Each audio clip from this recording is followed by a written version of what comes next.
Okay, people, another really quick one right here. I just had a revelation. I don't know why I didn't think of this.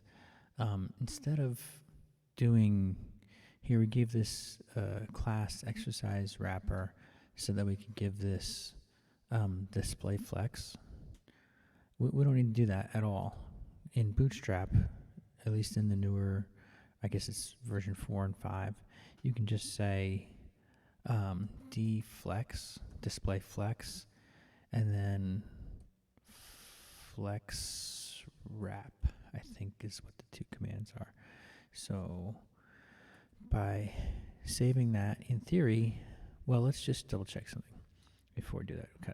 If we get rid of that class, which was the referring to this wrapper, it should go back to not just being a column. It should just go back to being a column, right?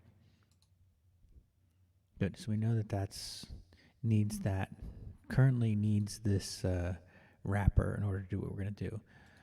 But again, we can just do deflex, display flex, and flex wrap, and do it right here in the page rather than, so now it has the same exact behavior as it did when we were using our sort of custom CSS here. So we can get rid of that. And like I say, just do it right in here. Okay. Works exactly the same. Just wanted to throw that out there. That flex box is all built right into Bootstrap now.